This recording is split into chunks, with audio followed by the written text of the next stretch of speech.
game on the line. Williams lofting one for a doozy. He caught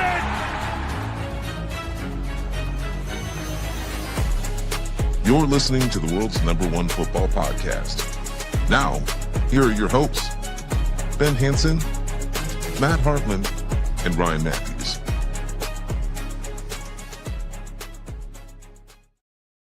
Ladies and gentlemen, welcome back to the Pigskin Project. Things are getting a little unhinged behind the scenes, and I cannot wait for this episode. Gentlemen, before we get into it too much, Matt, welcome back. We got Matt coming back. Yeah, 3-man show again. The man put out a weekly recap for you guys, so please go and watch that. And then Ben doing the college football, college corner. It's going to be awesome. That was already put out as well, so please go and take a look at that. And then as for your weekly show, as always, it's the three of us. Matt, how we doing, man? Welcome back. Good to be back. They will write about this in the Pigskin Project. Biography? My Triumphant Return, November 19th, 2025. That's great. Well, yeah. Glad to have you back again. We had missed you for a week, but we're glad to have you back. We especially missed you on the college show, but that's all right. You're coming back when it gets important. Next week's episode is going to be a huge episode for that, so stay tuned. Excited to talk football. Birds, Bears, Saints possibly getting a win. It's going to be great. Excited to get into it. Win streak. Dude. Yeah. It's crazy. We're streaking now. Hey, Ben, our teams play a week from Friday. That's pretty cool. You excited about that? I'm excited about that. I'm excited about that. Some are saying Bears are good. Some are saying. Some are saying. Matt, show rundown. What's up? Okay, let's get into the rundown. Obviously, we'll talk about the Monday Night Football that was with the benching of CeeDee Lamb and George Pickens. That was silly. Let the guys have fun. Then we'll get into injury report, talk some games, talk Thursday Night Football, and then talk 2 Sunday games on a preview show, and then we'll pick all the games and then make some gambling bets at the end on payout, and then we'll get out of here, right? Sounds good. Yeah. And After I'm weeks also... and weeks, I just want to advertise really quick for the last segment of the show normally. After weeks and weeks of letting y'all down, I've got a parlay that's going to hit for sure. So Whoa. just saying. Whoa. Just saying, anytime touchdown scores, I've got 4 of them that are bound to score. They're going to find the end zone this week. You bet 2 units on it. I feel so confident. Oh, gosh. No, but I just wanted to say I was not envious of y'all last week having to do the power rankings, especially with the way the NFL flipped on its head last week. So I'd like to know. Glad I wasn't a part of that one, to be honest. What did you think of our rankings? Do you remember them? For the most part, I do, and just like a lot of them, in the moment, it was just like hinging on the result of that weekend. Like, what was it? Like Rams Seahawks was obviously a debate. They played each other. I think both of y'all had Chiefs over Broncos in the moment, which I wouldn't disagree with, but at the same time, like, we just watched them play on the field and we knew that opportunity was the one thing that I resoundingly agreed with was Ben's #1 team, and I think he said, like, with a bullet it's the Colts, and I agree with that right now. If we're doing the whole team by team, I still have the Colts as the best team in football. Which is crazy. I think it's like them, Rams, and then like Eagles? ? But yeah, it gets fishy. That's then, the rankings. Yeah, it gets fishy really, really fast, which I think is fun. But yeah, let's get into Monday Night Football. That was the Cowboys beat the Raiders. I mentioned this a few weeks ago, just in passing, but like, how long does this Pete Carroll experiment really go? Like, does this really warrant another season because now he is at a point where he's getting snippy in press conferences, which we've all had a 75-year-old like person in our lives. They get snippy at times.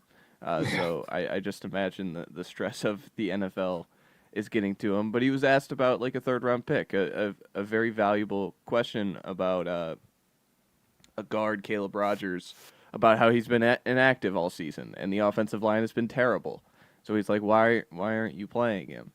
And he's like, well, he's not ready. He's just not ready. And just kept snapping back at it. And it's a valid criticism. It's a valid question. And overall, he did not like the question. So interested to see how this goes because this is a team that I think a lot of people had some real like expectations to make the playoffs or at least compete or at least feel more serviceable than they have the last few years. And now they're staring at a 2-8 record, and they're they probably should fire the coach for the third time in 3 years. And I just don't think that Carroll's kind of model was, hey, I'm going to bring in stability. I'm going to get this I'm going to get the floor straightened out, and we'll hit on some picks here and there. And instead, the pick they had at 6th overall pick. Well, he had 7 total rush yards in that game against Dallas's rush defense. That's the thing. That's not great. Not great, Bob. So, but anybody see anything from this one? That was the crazy thing when watching this game. They really wanted to get GT touches, and they were able to through passing and screen passes and swing passes and Texas routes and everything. But they just did not want to rush the football to save, their life at that point. They have no confidence in that offensive line. And again, Pete Carroll's like, well, our third round rookie guard just isn't ready. Well, is anyone on that offensive line ready? Because it doesn't look like they are. And then as far as the CeeDee Lamb and George Pickens of it all, we don't really have a clear answer as to what had happened. You guys were having fun in Vegas. That's what we could speculate. It was, Schottenheimer had said that CeeDee Lamb and George Pickens had late problems, but then CeeDee Lamb declined to talk about it. George Pickens said it had nothing to do with anything, and it was just a certain personnel bunching that they had. They continue to not really want to say what had actually happened, which is funny. And that seemed to really be their only big issue in that game was that first drive. And then they continue to just be able to get whatever they wanted the rest of the game. But again, Cowboys are good on offense and the Raiders aren't. And that's kind of just where we're at this point. I think they might be too far out. But I'm wondering if the Cowboys might have a chance to make a late season push to the playoffs. I think it starts with this week. We'll get into that game later on, but it could happen. Could maybe possibly happen. Ryan, your thoughts on this game, if any? Yeah, I think this Dallas Cowboys defense, at least the defensive line specifically, was a lot of fun to watch. Quinnen Williams wearing the star on his helmet. That was really cool to see. And the guys went out with something to play for, and you could really see it this week. So again, kind of like a heartwarming story at the end of the day, even though as tragic as it was, and serious as it was, they went out and they finished business. And I mean, it's nice to see complimentary football in Dallas because of the product that Dak is putting out. And when you have both sides clicking, your thought is exactly where Ben's mind went. And that's, do they have a shot to go ahead and, go and make that playoff push? It's going to be interesting to see, nonetheless. I don't think anybody really had this team doing much this year over, the Commanders and the Eagles when it comes to that division. Even the Giants at times, especially after the push with Dart and Scatterboo. So it's pretty heartwarming to see that that was kind of the result that they came out with on Monday night. And I enjoyed it as much as it is weird just because of how awful that Raiders team was. It was just cool to see them play. And I know I hate on Matt Eberflus a lot, but like the shirt that he was wearing on the sideline too was really cool for those of you that picked up on that as well. So, but yeah, cool that they were able to do that after the bye week and everything. I kind of expected that as well as the other two. But that's all I got to say on that one. All right. Let's move on to the injury report this week. I had 5 names that I brought up. Michael Penix, the Falcons quarterback, is out for the season with a partially torn ACL. He had surgery this week, this past few days, and he will miss up to 9 months because of it. We had some Falcons discussions today, just the 3 of us, and just a very cataclysmic past 2 off seasons for this regime. That there was a lot of speculation on, do you just tear it down, right? You just tear it down to the studs. Terry Fontenot is in year 5. He's the GM. Raheem Morris is in year 2. It's bad business to fire the GM but keep the coach. With this quarterback situation, they're gonna cut Cousins regardless of what Penix's status is this year, just because unless he's gangbusters these final 7 games, which I don't think any of us are really projecting. But yeah, this is a really weird team, and for Penix's sake, this was a guy who needed to play, needed more reps, and those are going to be taken away, and now even practice stuff going into next season is going to be taken away with another knee surgery. Steelers quarterback Aaron Rodgers left Week 11 with a wrist injury. He is hopeful to play this week. I think there was positive on the MRI. I would subject he doesn't play this week, just to give it that one healing. It's an out of conference game. It's a road game in the cold, but hey, he has his feelings on how he plays against the Bears. I won't. We're getting Perk Rodgers, and if we lose to him, I'm going to go crazy on this podcast. So just prepare yourself for next week. Browns quarterback Dylan Gabriel had a concussion this week against the Ravens and left that game. He is out this week. So we all get what we want, right? Shedeur Sanders is in the spotlight for the Cleveland Browns. Calvin Ridley broke his fibula. He is out for the season after coming off a hamstring injury. So that's a fascinating discussion to watch, to see if the Titans make a move around him this offseason, just because I feel like that's been a massive swing and miss. And then Packers running back Josh Jacobs left Week 11 with a knee injury. His status for Week 12 is uncertain, but not deemed to be long term. So those were the injury reports. Does anybody have any layered discussions on any of those injuries, specifically probably the Falcons one, just because that one has more nuance? The Michael Penix and then Josh Jacobs, unrelated to him, are the 2 interesting things that I think are worth talking about.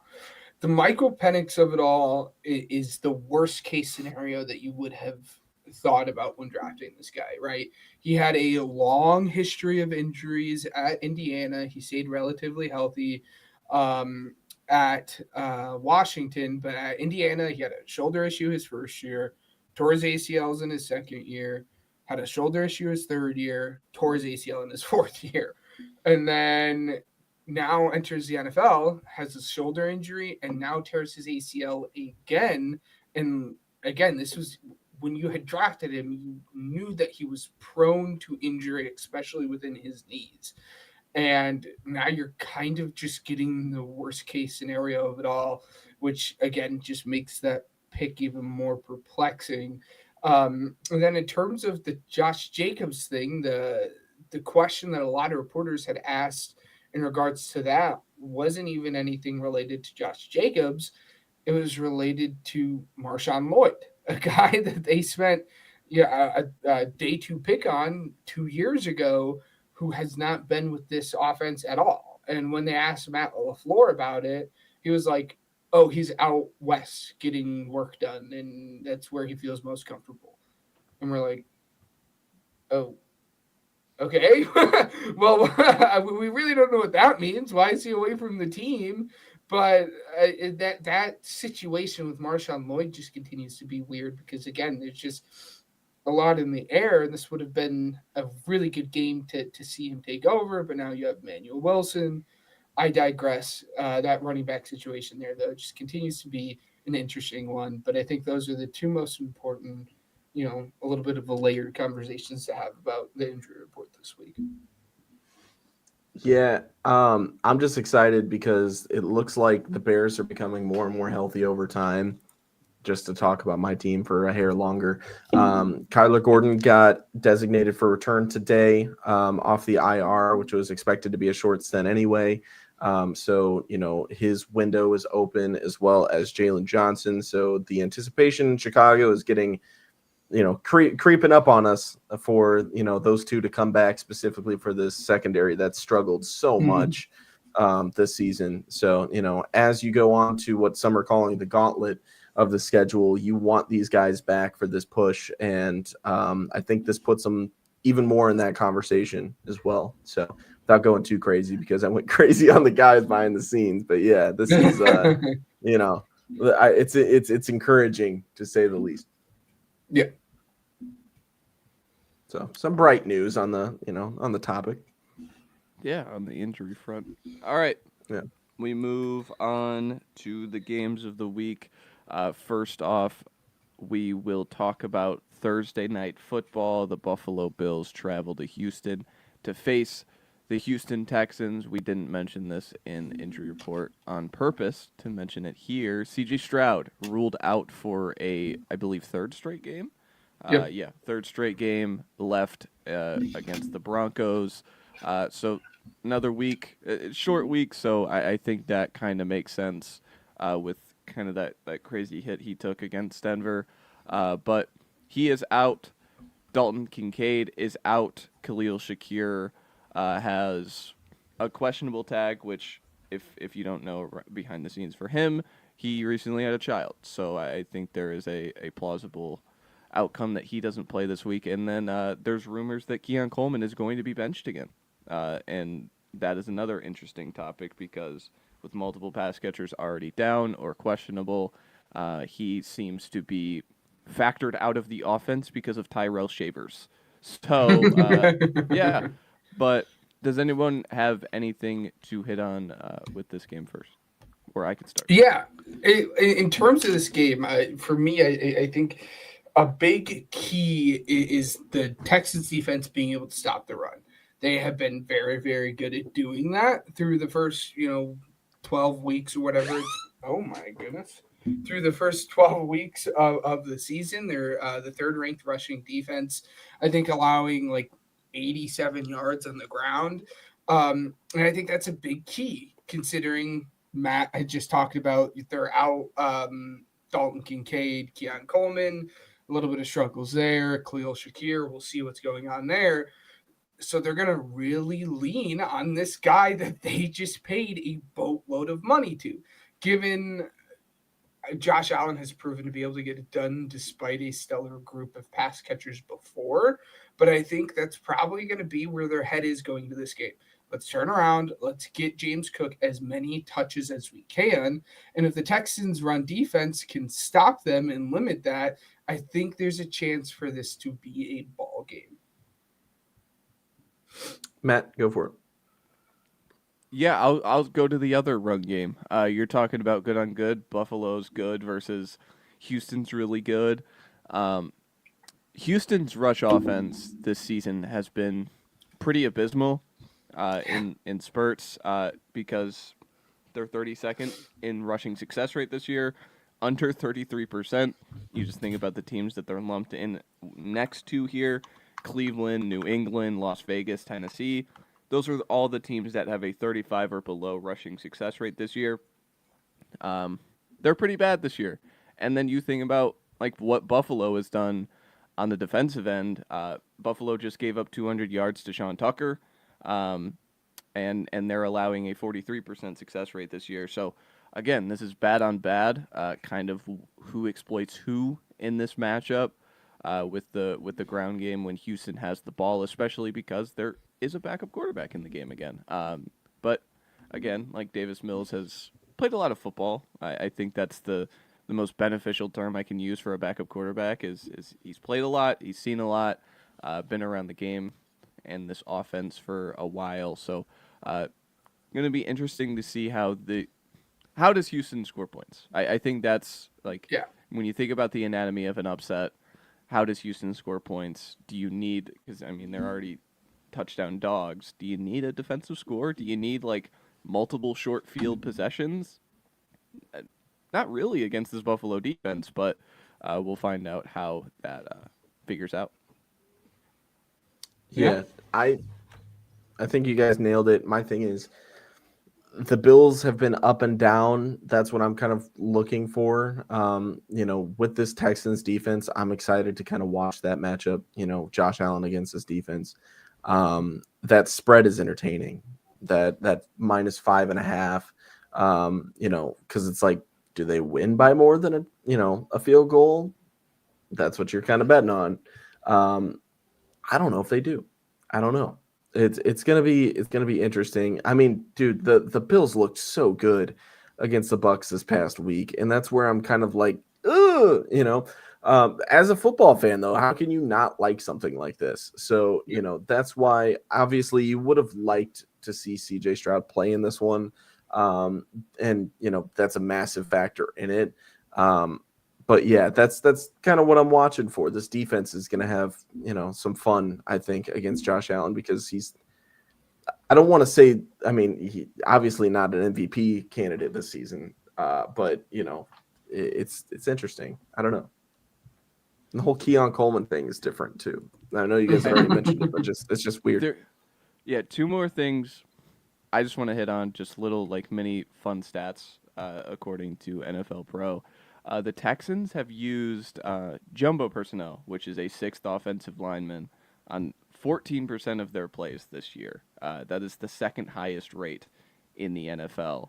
And Buffalo on plays with six offensive linemen are in the bottom 5 of EPA per rush. So interesting to see if they really tap into that in short yardage, if that's a mechanism to manipulate play action. That'll be interesting to find out. And then to Ryan's point about the up and down with Buffalo, this is a road game for Buffalo.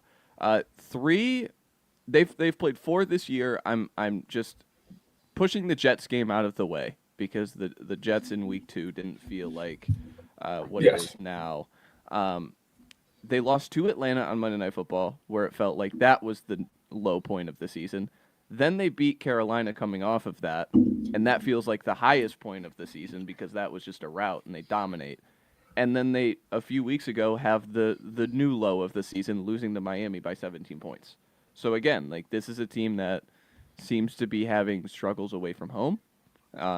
Houston doesn't really permit a fierce road setting for them in terms of that, but it's still something that they have dealt with, and they have struggled with the ups and the downs of traveling away from home. But all right, we're back. So we got to do a little 3-leg parlay. We got to hit this, guys. All right, we will. We're gonna hit it. It's going to happen. So, I got mine. Okay, you go. Mine's an easy one. It feels like a shoe-in almost to the point that it probably won't hit. But mine's anytime touchdown, Josh Allen. You suck. Nah. I was gonna do that. Plus -125. If you need me to pivot though, and you want to take that, I'd be more than happy to give a different one. Matt, give your pick. I'll get back to you on that. I have a fun one. 20-plus reception on FanDuel. Tyrell Shavers, I just mentioned him. He has seemingly become the big play threat in this offense. Of course, with Josh Allen, they're still going to create explosives. I think he has the best opportunity to create explosives downfield in the pass game, ironically enough. I think I'm kind of leaning the bit a little bit here, but still, Yeah. you see, like, he's an intelligent, like, route runner.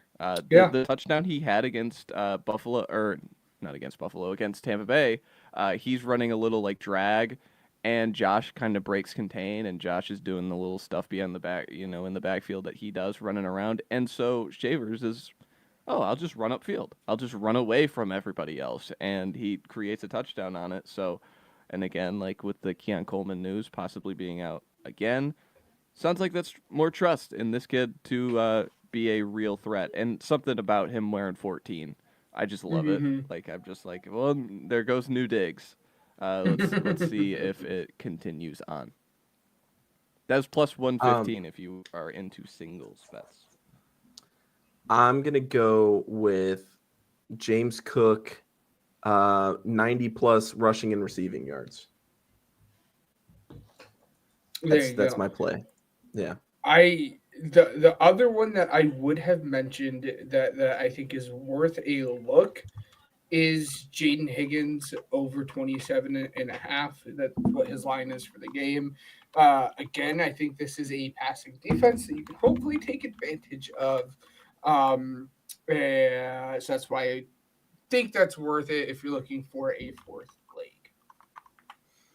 So, all right. So one more time on that.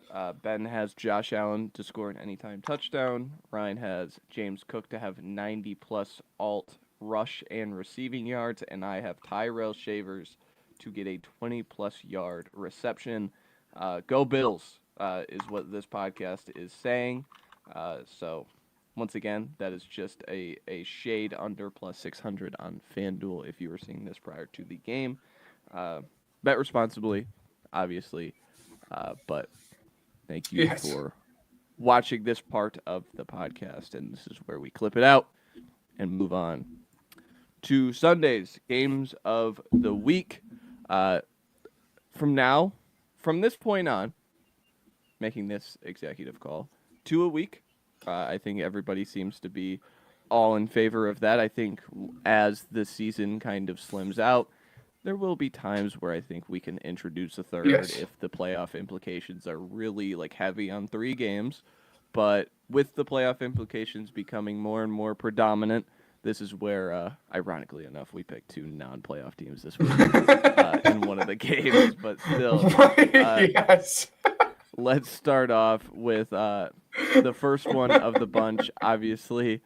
The big one of the week, the Indianapolis Colts travel to Kansas City. We're going to numerical. The Colts travel to Kansas City to face the Chiefs.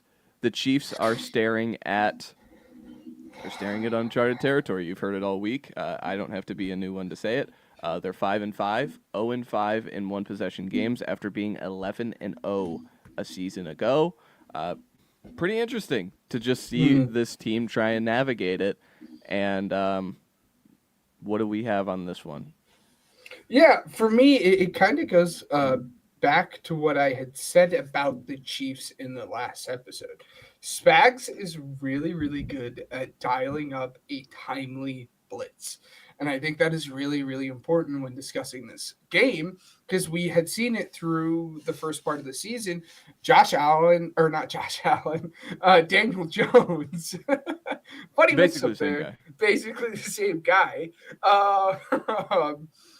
Daniel Jones, throughout his career, has struggled immensely with that. But through the first half of the season or 2/3 of the season, has handled it very, very well. I mean, given you – at this point, it was 7 weeks ago, and it was the Raiders. You look at the Raiders had blitzed him 17 times, and he was 13 of 17 in that game on blitzes and torched them. Again, this is a different level of defense than what you're going to see than the Raiders, but for the most part, this is a different Daniel Jones that we've seen against the blitz. But we have seen the pressure get to him and kind of slow down his gears and muck it up a little bit, as we had seen in the Steelers game, given the Steelers were able to get pressure on him without having to send the blitz. But we've seen the pressures at certain points in the season really affect Daniel Jones. And if Spagnuolo can dial up a blitz at the perfect time, which again, he's kind of very, very good at that, I think it can cause some havoc for Daniel Jones. And I'm really interested to see how he can deal with it. If he deals with it, I think the Colts are in good shape to win this game. I'm gonna make a take here. It's crazy, I know. And I'm gonna spoil, I guess, one of mine for next segment. So the Chiefs are gonna lose this game, but they're not gonna lose another time this season, in my opinion. And it's crazy coming from me, the Chiefs hater, looking at their schedule against the Cowboys, against the Texans, against the Chargers, against the Titans, against the Broncos, against the Raiders. Every single one of those teams are going to be able. I guess the Chiefs will be able to put themselves into a winnable situation against every single one of those teams, and I expect them to kind of figure this out. They're 5-5. It's funny to laugh and point at them right now, especially for me, but I expect them, and I'll even make this. I think the Week 17 game, Week 17 game at home against the Broncos, that's on primetime on Thursday Night Football, will be for the division. It'll be crazy. I don't know. Okay. Yeah. So that's my Denver game. Yes. Yeah. Even though Denver's 9-2, That's the I Christmas really game, hate. I believe so. Yeah. So, It'd be fun. crazy stuff. Or no. It shouldn't be, right? Maybe it is. I don't know. But I already closed out of the tab. But that's where my mind goes with this team. The Chiefs are going to make the playoffs. The NFL knows that this team cannot miss the playoffs. I know the Colts are good. I respect that. I'm going to tip my cap to them here. I don't think the Chiefs should be 3.5-point favorites. I think that's disgusting against this Colts team that has been playing really good and only has gotten better after the trade deadline as well. With that being said, and I believe they're coming off the bye as well. Crazy thing. I don't know. I think they've had an extra week to kind of prepare and get a little bit healthier and, but who knows? With Daniel Jones, it's always a question mark, and that's the biggest thing. And also, Arrowhead's really tough to play in, so it's going to be really fun to watch this one. Yeah, grass is green, sky is blue. Yep. Yeah, I mean, Ben hit it on the head with the pressure stuff with Kansas City. How do they take Jonathan Taylor out of the game? Is my big thing with the Chiefs defense, because that 4-man pass rush against the Broncos, which just wasn't good enough. They just don't have the horses. They don't have the bodies to get pressure with 4, and it didn't really they stopped the run well in that game, but they haven't really done it this season. Do they do what Minnesota kind of does, and Flores will blitz on early downs with the idea of stopping the run? Do they do that stuff to get them out of the heavy play action? Talked about it every time the Colts come up. Nobody runs play action more than the Colts. They run it 70% of the time, a ridiculous amount. It still hasn't gone down this season. And that's how you get them out of what the stuff that they like, because they still move the ball against the Steelers, but turnovers and the luck factor of turnovers in that one kind of forced that issue. But onto the other side, Mahomes against Anarumo, this is a storied battle that we've had in the past half decade. So I'm interested to see what Lou Anarumo does with even better players. He was able to take Mahomes out of an entire half a few years ago in the AFC Championship, en route to making the Super Bowl. Now he's got better players than Indianapolis. And we keep talking about Kansas City, and it's the vibes are better. The vibes are better on offense. It feels like a more pristine production. But they have 5 losses this season. They just can't win these close games. Interested to see. This is kind of the test. This is more about the Colts than the Chiefs to me. Can the Colts truly win a Super Bowl? If you could win a game like this, I think you're sitting pretty. That's when it Yeah, that's when you convince me for sure that this team is legit. Because right now, to me, you're just a team that's playing well with Daniel Jones.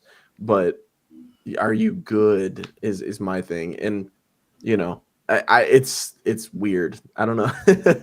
Yeah, but I'm I looking think forward to it. it's relative because like isn't that just like how you felt about Minnesota a year ago? That's Like they just exactly where my head was at. Yeah. like they kept winning.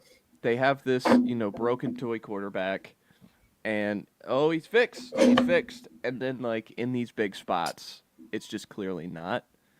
So, again, interested to see how that figures out. I think this is a fun stylistic matchup on both ends of the football. This is definitely going to be one of the main games of the weekend. Let's talk about the next game of the week. Obviously, we got to talk about one of Ben's favorite players. Shador Sanders is going to play this week. The Cleveland Browns travel to Las Vegas to face the Las Vegas Raiders in a battle of who's going to be the number one pick. Maybe it's one of these teams. Maybe it's not. But this is a fun one. Ben, you brought it to our attention. Yeah, well, the viewers might think I might not be able to quit the Raiders at this point. You look back a couple of weeks ago, I did Raiders versus Titans. So I guess I just can't quit the Raiders.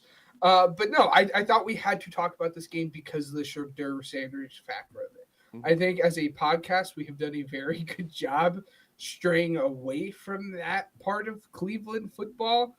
But now we're they forced our hand. Lean into it. Yeah, we had to lean into it. They forced our hand to do such. As you said, Dylan Gabriel got hurt. That forced Shador Sanders to come in. Fans were ecstatic when it happened. And then I was ecstatic.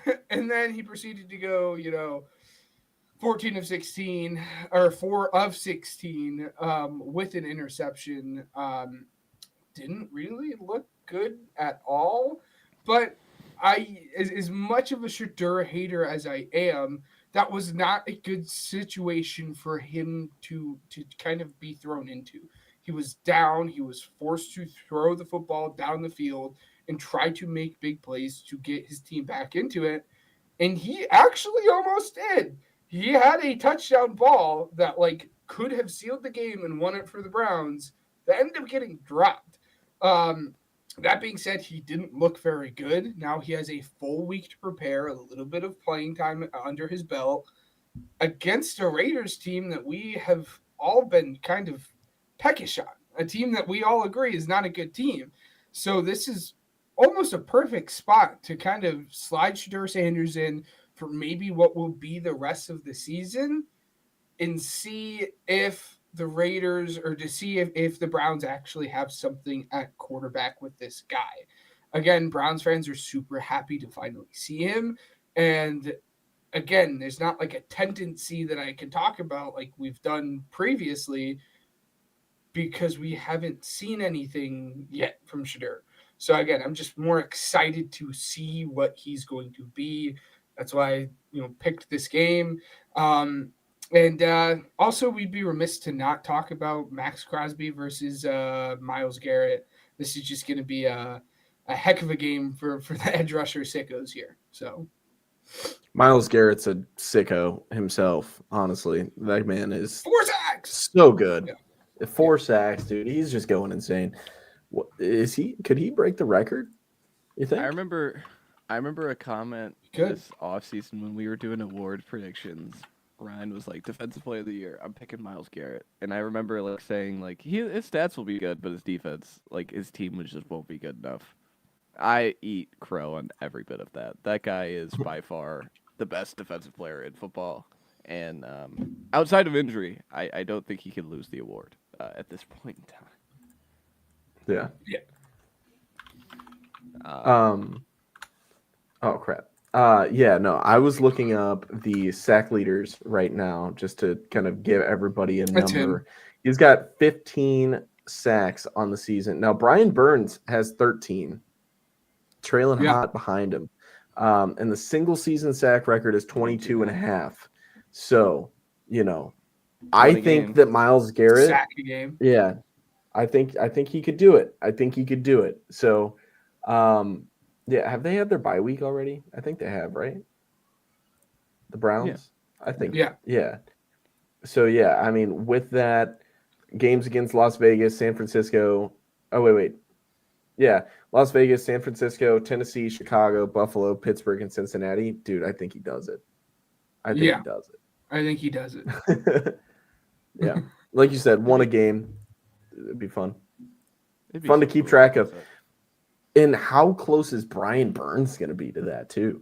I mean, only 2 sacks, separating the two. Like the fact that we've got, and then you want to talk about Max Crosby too. I mean, like, again, like you said, for edge rush sickos, dude's also really good at football. Surprise, surprise. But like, yeah, he's got 6 on the season, so a lot separating him and Myles Garrett. But that doesn't mean that he's not as good, because this guy is insane.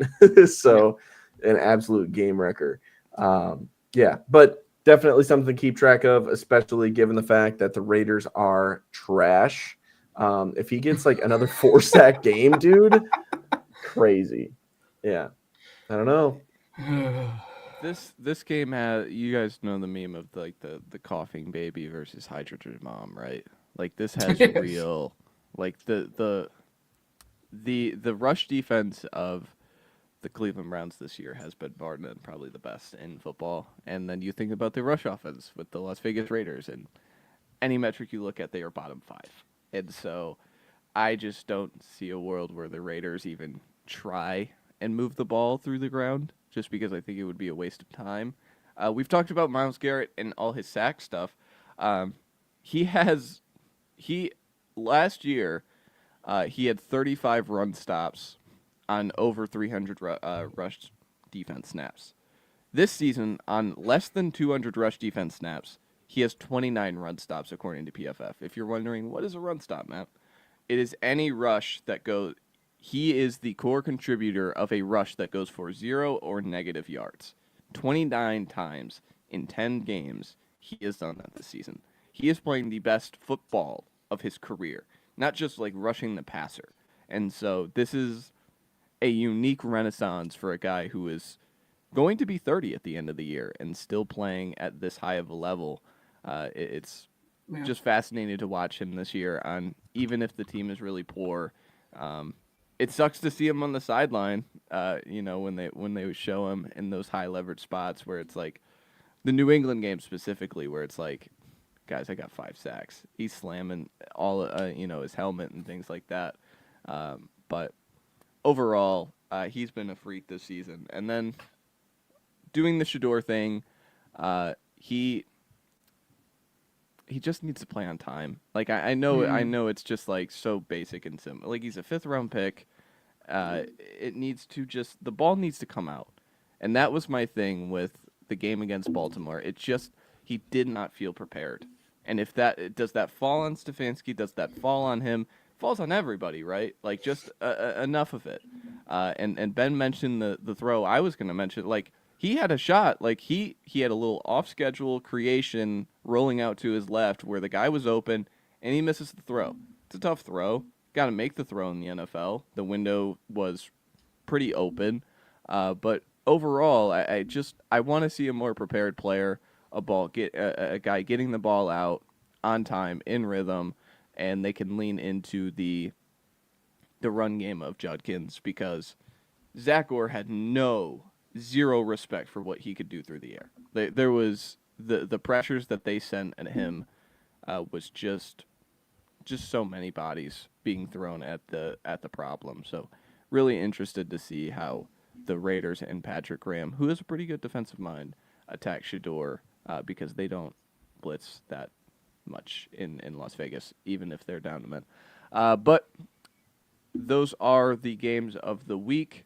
We lean into the pick'em part of the podcast where we pick all the games through this weekend. What are the teams on bye? I think it's the Chargers, the Broncos, and then the 2 Spain teams, Commanders, Dolphins. Yep. Nailed it. Yep. So last week, Matt, you won. You weren't here, but you made your predictions and you I won. don't know 11 if you guys and saw 4. what I did, right? What'd you do? I picked every favorite, just to, Yeah. just Yeah. despite the odds, to see if the favorite would win outright. And 11 and 4 is not bad. Me and you picked every game the same outside of, these guys. Oh, you picked. There's Detroit. only one of me. Ooh.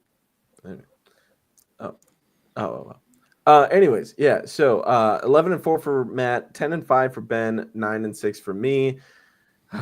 Not great, guys. Not great. We got seven weeks to make up a gap, and here's the gap. Ben's got 111, 51, and 1. He's only up on Matt by 5 games. Matt, you're 106, 56, and 1. And then let's see. I am 95, 67, and 1. Don't got to talk about that too much. So let's go ahead and dive in. Thursday Night Football, Bills, Texans. I mean, looking at our parlay, I think I know where we're headed. Anybody picking the other way? If anyone was going to pick the other way, it's Matt. Yeah, I'm gonna take Buffalo. Ah. I'll take Buffalo as well. Colts, Chiefs. Ben? Colts. Matt? I'm riding with Ben. I'm taking the Colts as well. All right, I will also take the Colts.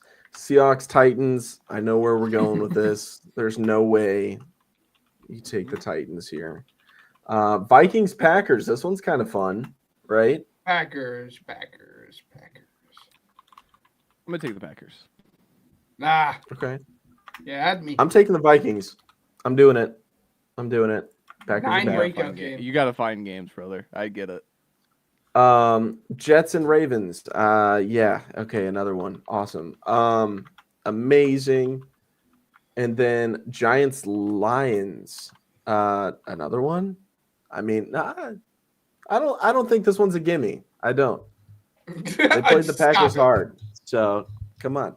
Okay. All right. Is it the Jameis effect or either? I don't or? know, dude. They have nothing to lose, so it's just like they're one of those weird, scary teams. I mean, you both are going Lions then? Yes. Yeah, I'm not gonna. All right, I'll go Lions. Are you too. sure you don't Steelers, want to Bears. go? All right, Are you here we sure go. you don't want to go Giants, Matt? I am You Are sure. you positive? Steelers, Bears. This one's fun. So we're throwing this one out of the window. Again, people have not been able to see it, and I'm sure they're going to see it here in a second. Ryan needs to be humble just a little bit. For that reason, I am going the Steelers. Ryan needs to pump the brakes, and I'm doing this literally because he's my best friend. I'm picking Aaron Rodgers and the Steelers. Give me Perk Rodgers. I'm so glad you did that, Matt. Pick really quick before I can reveal my statistic. I have a pseudo take. I really hope Rodgers doesn't play because I think Mason Rudolph might be better. So I kind of just for the take of putting Rudolph in and him operating the offense better, I'll take the Bears. But yeah. The Steelers have won one game in Chicago in their existence. They have not won more than once in Chicago in history. So just with that in mind, also, if Rodgers plays, we will end his career. Give me the Bears. Whoa! Hold on. End his career. Hold on. There's still 6 Hold games. on. My over. thing here is to counter that stat. Yes, the Steelers have won one time in Chicago. Ryan, how many times has Aaron Rodgers won in Chicago? Who He's cares? 12 and He's wearing 3. Steelers now. It He's doesn't matter. 12 and Who cares? 3. He's wearing other colors. If he Perk wins Rodgers, this game- we've seen Perk Rodgers haunt you specifically, the Khalil Matt game. All right, come on, Perk If Rodgers. he, Do it if he again. wins Do this it again. game, Come does on he get out, an Gramps. opportunity to buy stake in the team? He should. Hey, come on out, Gramps. I'd like to introduce you to Mr. Austin Booker and a returning Jalen Johnson. Patriots. Do you see Bengals. Grady Jarrett get some pressures on Sunday? I did. Did you see Isn't that that? awesome? Isn't that awesome? I started was like, yes, cackling. it's worth it. It's worth it. I It's started not, dying but it laughing. makes me cope a little bit easier. Patriots Bengals, Ben, what are we doing? Yeah, Patriots. Oh, okay. Sorry, wrong tab. There we go. Matt? Patriots. Joe Burrow nearing a return. I mean, Zach Taylor Okay. put So water I've on seen that, this. but- I've seen this. Like, they're gonna be 3-8 after this week, and then they're gonna have Baltimore on Thanksgiving, and then they have Buffalo, and then Baltimore again. At what point is there an even opportunity to ease him in? Like, There's I not. understood when there was a chance when they beat Pittsburgh on that Thursday night, and like, remember when everyone was schedule watching? Like, they got the Jets, and then they got the Bears, and then they got the Steelers again, guys. Like, they might be 500, and they lost all three. So like, why? Like, just for my heart, I would love to see Joe Burrow play again this season. Yes. But at the same time, I just don't Well, see they a open world his where that practice happens. window, so he has Also, to Jamar be Chase on the spit active roster. on Jalen did. Ramsey and then said, "I didn't," which objectively was the funniest moment of the weekend to me, because Yeah, clearly. I mean, caught in like the textbook definition of how caught many in cameras 4K. are there in every NFL game? And they Uh, doubled down. He appealed it. yeah. Yeah. Very weird. All right. Don't spit, guys. It's Browns. gross. Yeah, that's really gross. One of the most like Yucky. heinous things you can do. And to that's another what like person. that's my guy is Jamar Chase. But even that, it was just like that's. And then for Ramsey to like just attack him, valid crash out, says Yeah. the kids. Yes. Browns, Raiders. Where are we going with this, Ben? As we had laid out perfectly, Shadur doesn't really have to do much in this game to win. He can go 4 of 16 and probably win this game. Okay, fine. Because he has Myles Garrett and this run defense. Give me the Browns. Matt? We're fighting. Are you gonna do I have two devils on my shoulder of like, it's the Browns on the road. On the And road. no bit of the show is picking against them on the road. The Browns are a wagon at home, and the other devil is picking Shador in his first start and starting 1-0, and just imagining the media storm. Did you guys see the against all odds 3rd and 10 completion that he had? This is pretty good, right? Pretty good to Jerry Jeudy against all odds. So I'm gonna go Raiders just to pick against Ben here. To pick against, but in my heart of hearts, a Shador win might be a victory for everybody. Because there's a world where the Chiefs are like seemingly knocked out of the playoffs this Sunday, but the Browns win 10-7, and the lead story is Shador Sanders against all odds went 11 for 25. Against all odds, Shadur Sanders.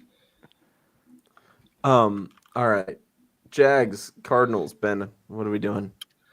Yucky. Yuck. I mean, Jacoby Brissett, single game passing completion record. Congrats. Wolfpack, Good for represent. you. Yeah, Wolfpack there. I hate this game. I'm gonna go with the Jags, and my reasoning is because they have the better quarterback. But I think a good follow-up question is, do they? But I will go with the Jaguars. He played really good against the Chargers. He's on a heater right now, but so is Jacoby Brissett. Give me the Cardinals. Yeah, give me the Cardinals too. Eagles, Cowboys. Ben? They're bound to get one of these. They got to get one of these, man. I'm talking the Cardinals. Yeah. Yeah. What game did you say? Eagles, Cards. Cowboys. Ben? I'm like kind of happy I don't have to watch this game. It is Mary's birthday on Sunday, so like I won't watch any NFL football. But selfishly, she wants a whole day to herself. Unbelievable. Unbelievable. Anyways, Women, am I right? Just Yeah. No, yeah, 100% kidding. I cannot stress that enough. That being said, against all odds, Ben is picking the Eagles to win this game. Whoa. Yeah, give me the Birds. Kelly Green week, by the way. Kelly Green. Matt. I'll What are be we the thinking? Eagles. Cool. I'll go Cowboys here. I think they're going to do it. You're I gonna think lose an that's- Eddie Eberflus, yeah. buddy. Buckle up. I think that's the more fun side to be on, but Yeah. I have nothing to lose at this point. I mean, I've already essentially lost the season. So, Falcons, Saints, Ben. Oh, I don't know. Um, Kirk Drake Cousins London revenge. out. Kirk. Oh, Drake London's out. Well, give me the give me the Saints. Give me the Saints. Matt. yeah, give me the Saints. Cool. I'll go Falcons. That's fine. Buccaneers, Rams. Rams. Bucky might be back Matt? though. Bucky might be back. Might be back. I'm gonna pick the Rams, but I love the +7 side for the Bucks. Me too. Yeah. I'm going Rams as well. Then Panthers, 49ers. CMC revenge game. Yeah, give me the Niners. Oh, that's such a. I that's will such a say funny I wrinkle. didn't get a chance to cover much because Matt had recorded at like 4:00 in the morning for the recap show. But Sure. we had finally seen like the Tet breakout game. Like he was just waiting for it to happen, and he finally had like his wide receiver one game. But I don't care. Brock Purdy's good at football. Give me the Niners. Oh, Ben Niners. said that. That was I crazy. know, right? Yeah. Does Bryce Young ride this heater once more? I hate this one too. I'll take the Niners just to pick the favorite, be chalk, but I don't love it. I think this defense. Yeah, I'll go could be Niners susceptible. too. I really want the Panthers to win this game for the vibes. I mean, the vibes guy said that the Panthers were going to be good in the preseason, and they're making a potential playoff push. Bryce Young throws for almost 500 yards in the game. Pretty crazy. But yeah, the Niners are going to win this one. However, this one could have playoff implications down the road. So be alert for that one on Monday night. That's going to be a lot of fun. So that'll do it for Pigskin Pick'em. And then last but not least, Pigskin Payout, where I have advertised a parlay that was for sure going to hit. Before I do that, I want to remind you guys our Thursday night football parlay was Josh Allen anytime touchdown. We've got Shavers with a 20-plus yard reception, and then James Cook with a 90-plus rush and receiving yard alternate line. And then my parlay, drum roll please, Jonathan Taylor, Jackson Smith and Jigba, Bijan Robinson, and Rico Dowdle all to score an anytime touchdown, plus 770 right now on FanDuel. Run. Don't walk, run. Put that in right now. I just did. I did. This is the first time that I've ever put a parlay in live on the podcast for the anytime touchdown parlay. Vibes are high for the vibes guy. It's hitting this week. That's absurd that it took you this long to do that. What's that about? Hey, You kind of just cursed. You had cursed everyone up to this point by not trusting your own picks. This one's on you, pal. Hey, Anyways. it's all right. Ben, what's your parlay? Yeah, I got an absolute heater. I just picked 4 lines that I liked. Didn't mean for it to turn out the way that it did. Actually, we're not gonna do that. I wish I could go back. I already put money on it. Oh well. We'll still do it anyways. Browns to cover the plus 3.5 spread. Falcons to cover their plus 3.5 spread. Kirk Cousins revenge game. Colts money line and Patriots Bengals over 50.5, and that brings your total odds up to a whopping 1450. So put $5 on it and win about just over $75. I might recommend taking that Falcons line out of it, but I already placed it with the Falcons line in it, so we're kind of locked in and stuck there. Oh well. Matt? I think I'm coordinating like a winners, like just like money line winners. I think it'd be fun. It's tough because the odds are so skewed this week, in terms of like the favors are just heavy favorite. Yeah, and I'm picking I'm picking one money line over 7.5. It's the Patriots. Picking the Patriots. Yeah. And then I am riding with the podcast. We're taking Bears money line. We're taking Eagles money line, and then I'm gonna take the Cardinals plus 140. I think that's a weird Jaguars game. Whenever the vibes feel good off of a Chargers win, the vibes are meant to go back down in a heap for this franchise. So give me the Cardinals. The Cardinals are due. Cardinals are due to get one of these. About plus 700 on that one. And I placed it, as I do every week. I'm like, so nice. Yeah, I know. Yeah. Shame on this guy, the vibes guy. Shame on that guy. I'm just here for the vibes. Guy. All right, Vibes. Ladies and gentlemen, that does it for Pigskin Payout. Gentlemen, any closing comments on the week? Completely just unrelated to this portion of the of pro football. Matt, thoughts on your Longhorns really quickly? Pretty much officially being they're not out. They're not out. They're not out. They're out. They're out. Stop it. It's over. Stop it's it. over. And Ryan, that being said, too, are you worried? I wouldn't. Are you worried about Cardinal Tate and Jeremiah Smith both possibly missing the Michigan game? Just saying, it's a possibility. That's not a fun thought, but I don't think they're gonna miss that because they're Buckeyes, and that's not what they're gonna do. I promise. They will be fine. Yeah, they're gonna be fine. This is the game. In some ways, I think this game matters more than the national championship. So I think that I don't think they're gonna miss this game. I don't think they're going to. But does it worry me? No. Our defense is awesome and Michigan is bad. So whatever. All right. Yeah.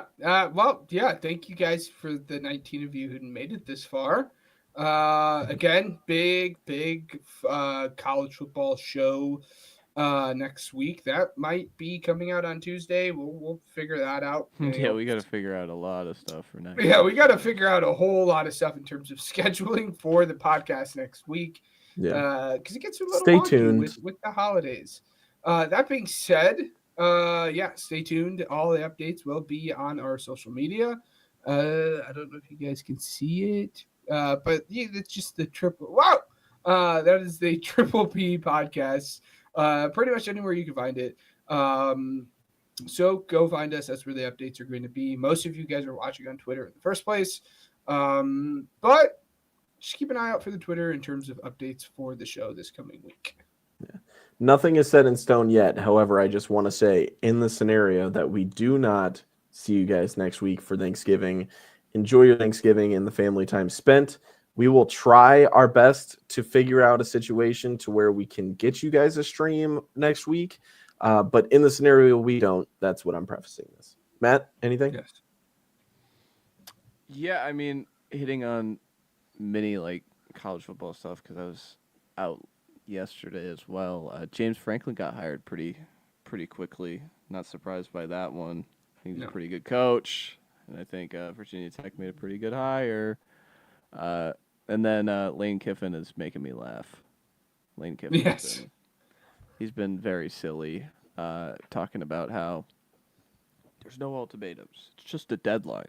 It's just a deadline, guys. And he keeps saying that while he's at the press conference. At Baton Rouge.